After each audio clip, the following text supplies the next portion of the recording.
So this is my current homemade 8088 computer. I've simplified this from earlier versions. I've eliminated the interrupt controller and any I/O ports. All the I/O functions are done through memory, so think of more of memory mapped I/Os. So I've got the Raspberry Pi cobbler here, helps kind of keep things more stable. I'm using the Raspberry Pi for power. There's a few enough chips on here that there's not too much power.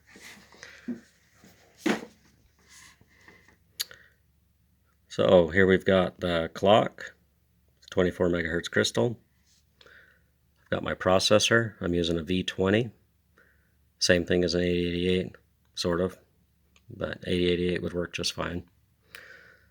Some push buttons for reset and hold, so I can manually reset and hold the processor.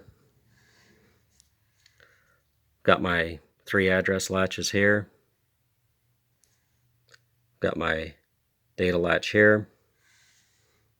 Got my 1 megabyte of RAM, 2 512 chips. Got my decoder here to select read and write to the memory. There's an inverter here to select the high and low banks of the memory. Got the chips coming off the Raspberry Pi here, the SPI. These, they're 16-bit chips, 2 8-bit ports per chip. So there's 2 there and 1 here.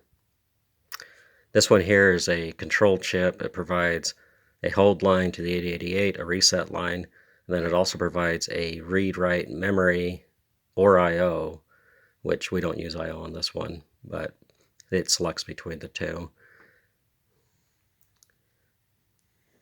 These tie directly into the address bus and the data bus. So when the Raspberry Pi wants to read memory, it holds the 8088, reads and writes the memory, then unholds the 8088. The chips here actually go into a input mode when they're not being used to not create interference on the lines. So here's it currently boot up. It booted up off of a hard drive image, obviously.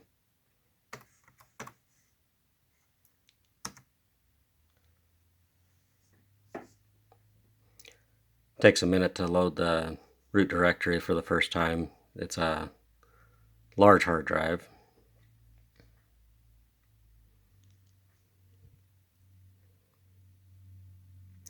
I still have an A drive on this one. I'm thinking about eliminating that. It's a little redundant, unnecessary to have it.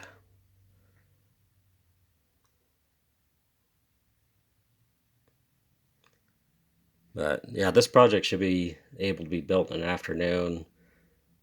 Probably not by an amateur, but somebody with a little bit of experience with computers. So there you go. Thank you for checking it out.